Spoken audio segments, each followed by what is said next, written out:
Oke, selamat pagi para sobat Pak Saf semuanya. Selamat tahun baru ya. Semoga harapan-harapan baru tercapai di tahun 2026 ya. Kali ini mumpung libur ya, saya mau mereview sebuah peraturan baru yang dikeluarkan oleh Permendikbudristek ya. Peraturan atau Permendikbudristek nomor 52 tahun 2025 tentang profesi, karir, dan penghasilan dosen ya. Ini menurut saya cukup menarik ya, melihat saya belum sepenuhnya mereview secara total apa isinya ya. Nah, kali ini saya akan mereview pasal per pasal kira-kira apa sih isinya dari peraturan yang baru ini ya. Ada yang menyatakan ini adalah kado dosen untuk dosen di tahun 2026, ada juga yang menyatakan tidak banyak perbedaan dan seterusnya. Nah, untuk itu saya akan melihat apa saja yang baru dan apa saja yang ya tentunya ini ya, tentunya menguntungkan ya dosen secara profesi ya.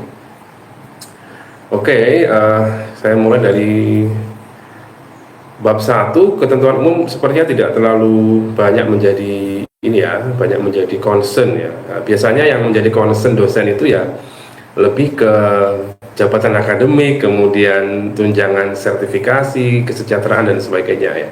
Jadi saya tidak akan membaca seluruh hal, terutama di bagian-bagian depan yang biasanya sangat normatif ya. Kita akan mencoba langsung di bagian belakang saja. Oke, jadi di bab 2 di profesi dosen itu ada yang disebut dengan status dan jabatan akademik dosen. Nah, di sini ada status dosen tetap dan tidak tetap. Nah, ini kan sebelumnya tidak ada ya. Dosen tetap adalah dosen yang bekerja penuh pada perguruan tinggi. Nah, memenuhi beban kerja sepadan dengan 12 SKS dan memenuhi kinerja tridharma yang terencana dan termonitor ya, pastinya lewat sister ya.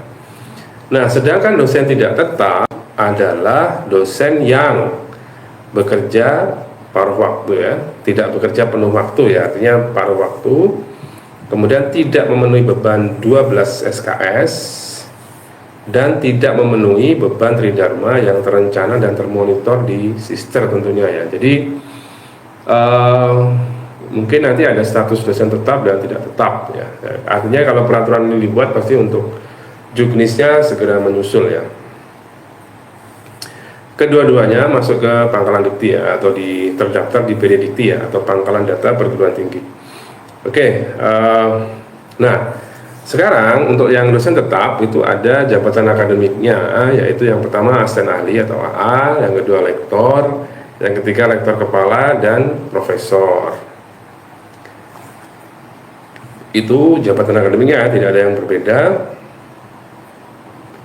Kemudian kualifikasi dosen ini di pasal 4 ya, kualifikasi akademik dan kualifikasi lain ya yang ditetapkan oleh perguruan tinggi. Kualifikasi akademiknya apa? Kualifikasi akademik ya lulusan magister ya, lulusan magister atau magister terapan untuk program diploma atau program sarjana, lulusan doktor, lulusan program spesialis, lulusan program subspesialis dan seterusnya ya. Kualifikasi akademik dosen dimaksud pada ayat 1 diperoleh melalui pendidikan tinggi. Oke, sudah biasa. Oke, kita cek lagi. Nah, kualifikasi lainnya di sini termasuk keahlian dengan prestasi luar biasa atau kinerja atau pengalaman kerja sebelumnya. Ini mungkin ada RPL tipe B ya, mungkin dosen-dosen yang mendapatkan gelar magister melalui jalur RPL, yaitu rekognisi pembelajaran lampau atau pengalaman kerja sebelumnya. Kompetensi dosen ada kompetensi pedagogik, ada kepribadian, sosial, dan profesional. Pedagogik itu apa? Ya, kemampuan memahami, merancang, dan melaksanakan perencanaan dan proses pembelajaran melalui kemampuan mengoptimalkan potensi mahasiswa melalui pemberian pengalaman belajar.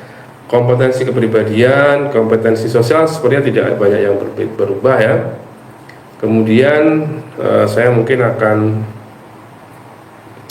langsung ini ya ke ke pasal-pasal ini ya. Mungkin ini pengadaan dosen diatur oleh lembaga-lembaga terkait. Kemudian ini dosen di pasal 12, ini di pasal 12 ini ya, sorry. Saya mulai dari pasal 10 saja. Pasal 10 di bagian pengadaan ini ya. Pengadaan, pengangkatan, penyetaraan dan pemberhentian dosen. Oke.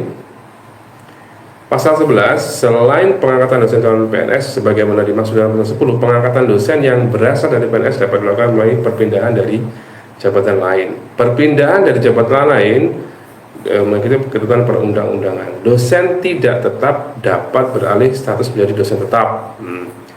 Jabatan akademik dosen tidak tetap yang diperoleh sebelum beralih status menjadi dosen tetap diakui sepanjang jabatan tersebut ditetapkan oleh kementerian. Misalkan sebelumnya di status dosen tidak tetap, jabatan akademiknya adalah dosen ahli, kemudian dia menjadi dosen tetap dengan membawa jabatan yang sama sebelumnya ya, jadi tidak mulai dari nol lagi. Kemudian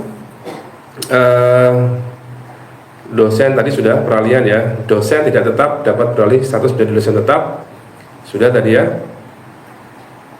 Dosen pasal 13, dosen warga negara Indonesia dari perguruan tinggi luar negeri dapat beralih menjadi dosen pada PTN Badan Hukum atau PTS ya, jadi boleh. Kemudian syaratnya apa? Telah memiliki jabatan akademik paling rendah associate professor. Kalau di sini itu namanya rektor ya, atau sebutan lain yang setara dari perguruan tinggi di luar negeri dan berusia paling tinggi 60 tahun.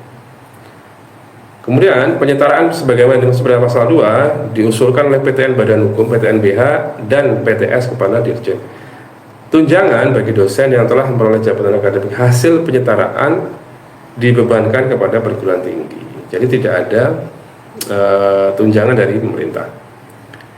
Berikutnya di pasal 14, dosen PNS yang diberhentikan dari status PNS atas permintaan sendiri, jadi dia ini ya mengundurkan diri, dapat diangkat menjadi dosen non PNS dalam jabatan akademik sebelum diberhentikan. Jadi artinya apa? Jabatan akademiknya tidak hangus ya, jadi tetap berlaku.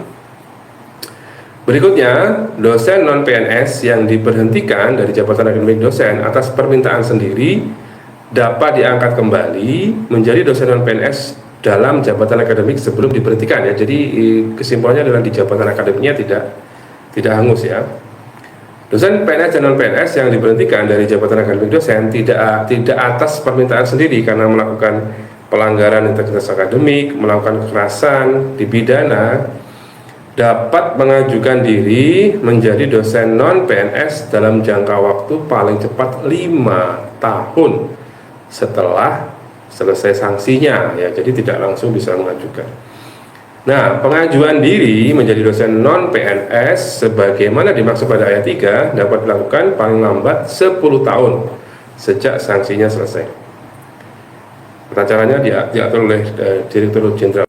Kemudian pasal 15, dosen PNS yang diberhentikan sementara sebagai PNS atau dari jabatan fungsional dosen sesuai dengan ketentuan peraturan perundang-undangan dapat diangkat kembali dalam jabatan fungsional sebelum diberhentikan. Jadi intinya sama lah, jabatan fungsional tidak hangus. Oke, pasal 16 masih ini. Nah, ini sertifikasi dosen. Dosen mendapatkan sertifikat pendidik setelah memenuhi persyaratan status dosen tetap. Jadi yang seharusnya dosen tidak tetap tidak berhak mendapatkan sertifikat profesi. Memiliki pengalaman kerja sebagai pendidik pada perguruan tinggi paling sedikit 2 tahun. 2 tahun ya, atau 4 dekade. Memiliki jabatan akademik paling rendah dosen ahli, lulus sertifikasi yang dilakukan oleh perguruan tinggi penyelenggara sertifikasi dosen. Nanti ada list perguruan tinggi penyelenggara sertifikasi dosen, biasanya diumumkan ya. Kemudian ini penyelenggaranya, syaratnya apa? PT penyelenggara sertifikasi dosen ya terakreditasi unggul, memiliki prodi yang relevan dan seterusnya. Ini sertifikasi ya. Oke, nanti yang paling menarik itu adalah besar tunjangannya. Oke,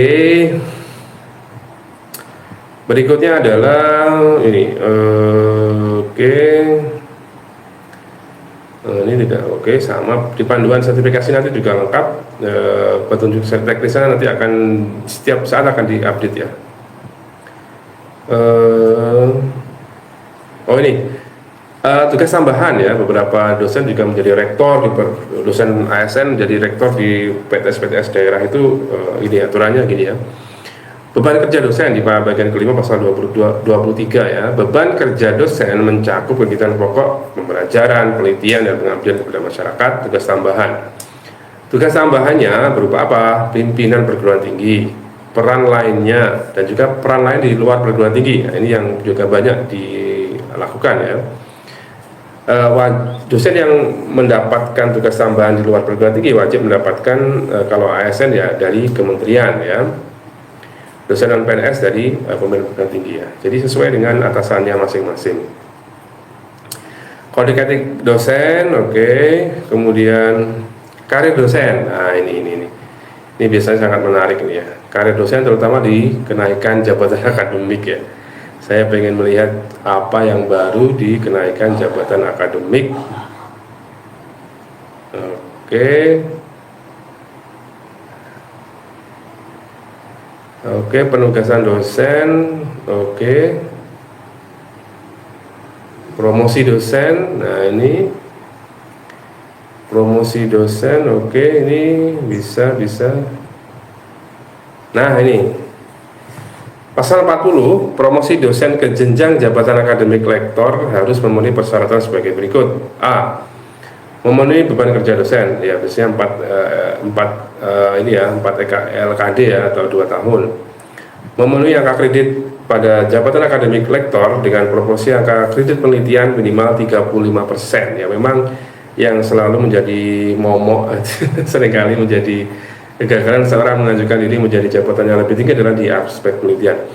Memiliki indikator kinerja dosen pada jabatan akademik lektor, memiliki syarat khusus 1 publikasi ilmiah atau 1 hasil karya seni berkualitas dan lulus uji kompetensi. Nah ini nanti uji kompetensinya seperti apa.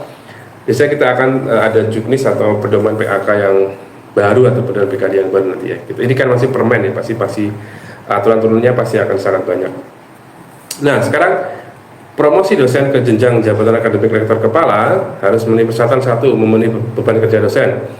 Ini angka kreditnya minimal 40% dari keseluruhan angka kredit. Memenuhi indikator kinerja dosen, memiliki syarat khusus 1 publikasi ilmiah dan 1 hasil karya seni berkualitas dan lulus uji kompetensi. Promosi ke profesor, yang pertama harus doktor ya, memenuhi beban kerja dosen, bergelar doktor, pengalaman 10 tahun sebagai dosen tetap, memenuhi angka kredit pada jabatan akademik profesor dengan proporsi angka kredit minimal penelitian 45% ya. Memenuhi indikator kinerja dosen pada jabatan akademik profesor, apa saja nanti di pedomannya ada ya. Bisa di pedoman PAK, harapannya kalau ada permen baru nanti PAK-nya juga baru ya. Memiliki sertifikat pendidik, yang lain tadi tidak disyaratkan ya. Kalau yang profesor harus memiliki minimal syarat khusus 2 publikasi ilmiah atau 2 hasil karya seni berkualitas dan lulus uji kompetensi. Nah ini tidak ada. Kalau di pedoman PAK 2021 itu disebutkan bahwa untuk lektor ke lektor kepala itu harus punya publikasi internasional bereputasi ya, atau jurnal nasional Sinta 1 atau 2 ya. Nanti kita lihat juknisnya seperti apa ya. Ini kalau penilai jabatan akademik itu kalau PTN PTS itu di kementerian, kalau PTS di LDikti ya biasanya, kalau kementerian lain di bagian dosen PTKL, lektor itu kalau PTN pemimpin PTN, kalau PTS di LDikti, kalau dosen PTKL di kementerian lain atau LPNK.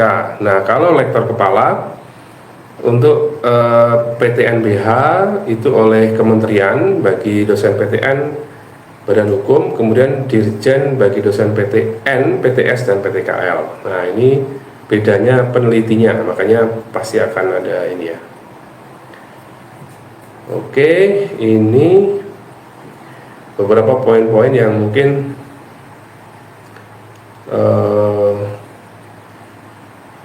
Nah, ini juga ada Profesor Emeritus ya. Profesor Emeritus adalah profesor yang sudah selesai masa tugasnya ya sebagai profesor aktif atau guru besar aktif di sebuah perguruan tinggi. Dosen dengan jabatan akademik profesor yang memiliki prestasi tertentu dan telah diberhentikan sebagai dosen karena mencapai batas usia pensiun dapat diangkat sebagai dosen profesor emeritus pada PTS. Nah, ingat ya, PTS. Pengangkatan dosen profesor emeritus berdasarkan persetujuan senat.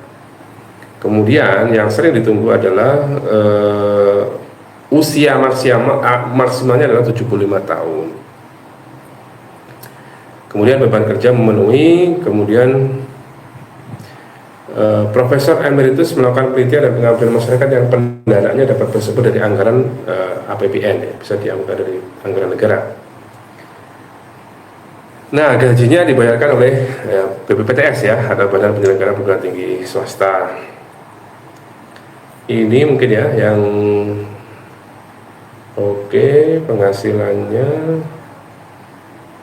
penghasilan dosen nanti kalau di permen ini adalah ada ini ya, ada namanya penghasilan gaji ini ya, ada gaji pokok, ada penghasilan lain, ada misalkan apa ini ya, gaji pokok dan tunjangan yang melekat pada gaji dan penghasilan lain. Ini nanti masing-masing pasti akan berbeda ya. Apa itu penghasilan lain? Penghasilan lain itu penghasilan yang didapatkan selain gaji ya, misalkan tunjangan profesi, tunjangan fungsional, tunjangan khusus, dan tunjangan kehormatan serta maslahat tambahan ya. Nanti bisa di dosen ASN itu banyak sekali variabel-variabel penghasilannya ya. Oke, saya mungkin langsung ini ya. Nah, ini. Kementerian. Nah, oke. Ini besarannya ini ya. Nah, ini. Kementerian memberikan masalah tambahan dosen sesuai dengan peraturan. Besaran tunjangan profesi bagi dosen ASN setara dengan satu gaji pokok. Oke. Besaran tunjangan khusus bagi dosen ASN setara dengan 1 kali gaji pokok ASN. Besaran tunjangan profesor setara dengan 2 gaji pokok. Kemudian besaran tunjangan khusus tunjangan profesi bagi dosen ASN setara dengan 1 kali gaji pokok dosen PNS sesuai dengan ketentuan peraturan perundang-undangan. Besaran tunjangan khusus bagi dosen non ASN setara dengan 1 kali gaji pokok PNS sesuai dengan ketentuan perundang-undangan. Besaran tunjangan kehormatan bagi profesor non ASN serta setara 2 kali gaji pokok dosen PNS ditetapkan oleh Menteri. Jadi ada tunjangan khusus ya, mudah-mudahan sih benar ya. Selama ini kan tunjangan profesi melalui sertifikat dosen ya, nanti kita akan lihat apakah pasal 63 ini akan realisasi ke depan. Oke, kemudian ini lampirannya ini yang cukup menarik menurut saya. Penyetaraan tunjangan profesi bagi dosen non ASN. Ini ya, kita mulai dari asisten ahli ya. Asisten ahli masa jabatan TMT sampai dengan seterusnya itu sama dengan 3B. Lektor TMT itu 3B. TMT plus 1 sampai dengan TMT plus 3, itu maksudnya TMT itu tanggal mulai tugas ya. Jadi biasanya SK lektor itu misalkan plus 1, berarti kalau SK-nya tanggal 1 plus 1 itu 1 tahunnya ya, berarti ya. Itu sama dengan 3C, di atas TMT plus 3 itu 3D. Nah, lektor kepala TMT baru dapat itu 3D. TMT plus 1 sampai dengan selanjutnya itu 4A. TMT plus 1 sampai dengan selanjutnya itu 4B atau 4C. Nah, profesor TMT itu 4A. TMT plus 1 sama dengan TMT plus 3 4B, TMT plus 3 sampai TMT plus 5 itu 4C dan seterusnya. Nah, ini kita penjelasannya seperti ini ya. TMT itu apa? TMT itu adalah masa kerja sesuai dengan pertama kali pengangkatan sebagai jabatan akademik dosen ya. Sekarang tidak ada in-passing lagi. Ini yang tadi hanya berlaku bagi dosen yang telah memiliki SKN passing sama dengan tahun 2025. Artinya tahun depan tidak ada lagi SKN passing ya, jadi langsung jabatan akademik langsung disetarakan dengan dosen ASN ya. Untuk mendapatkan tunjangan setara 4E untuk jabatan akademik profesor harus memenuhi persyaratan tambahan 200 angka kredit ya. Nanti seperti apa pastinya akan ada juknis yang lebih detail ya. Saya kira itu bedah singkat saya tentang Permendikti-Saintek nomor 52 tahun 2025 tentang profesi karir dosen ya. Semoga dosen semakin sejahtera secara keilmuan meningkat dan juga berdampak terhadap masyarakat Indonesia. Oke, assalamualaikum warahmatullahi wabarakatuh.